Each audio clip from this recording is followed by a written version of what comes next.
बहन से बढ़ के हाँ भैया गमनाक है अब उनकी भी मैं नाक नहीं अब रखूंगा भेजा नथुनों से अलग करूं मिर्चों का नासून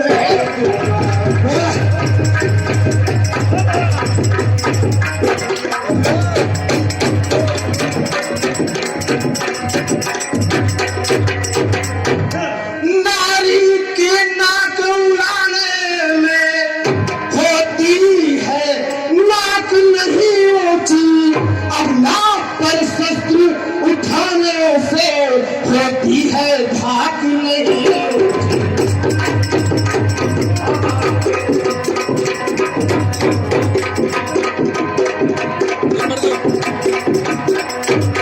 मैं चला नाक की सीधे भी नाके पर उनको पकड़ूंगा तेरी ही आंखों के आगे दोनों की नाक रगड़ूंगा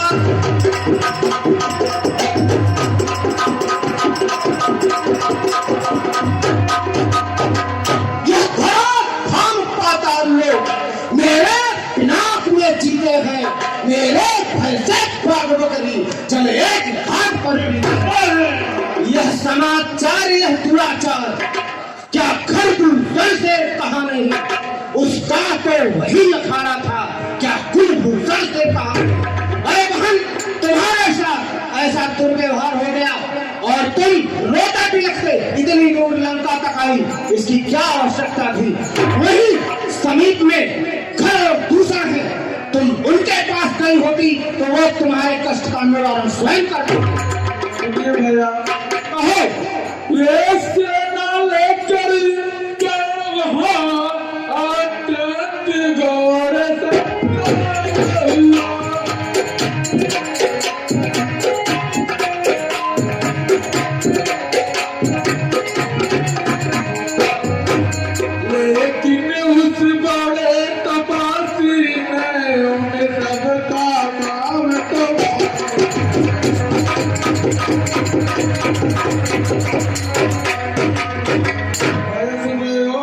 सुन रहा हूँ पृथ्वी पर नदी रूप खींची लाते लाते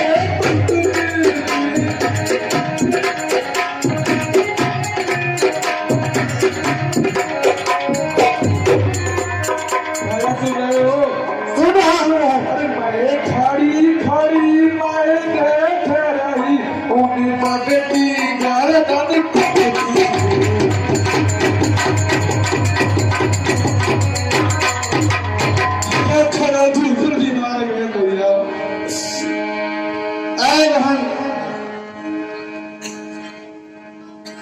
जो काटे तेरी नाक कान और जिंदा रहे जमाने में टूटे ये बीस भुजा मेरी लानत है शत्रु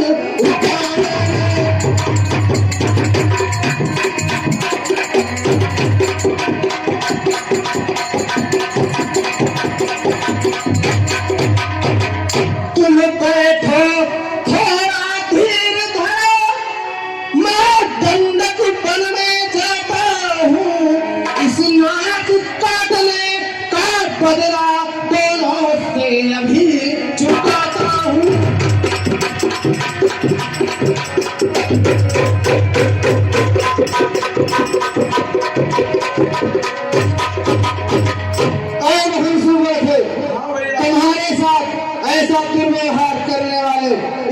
पृथ्वी पर जिंदा नहीं रहेंगे।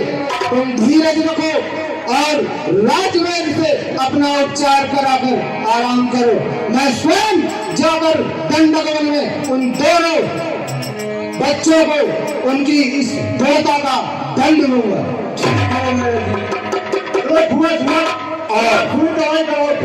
एकांत जयरामन को मालूम पड़ता है खरदूषण जैसे बलवान को समाप्त कर देना कोई मामूली आदमी का काम नहीं।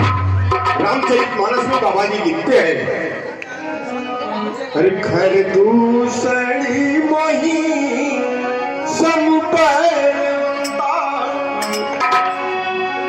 हरती नहीं तो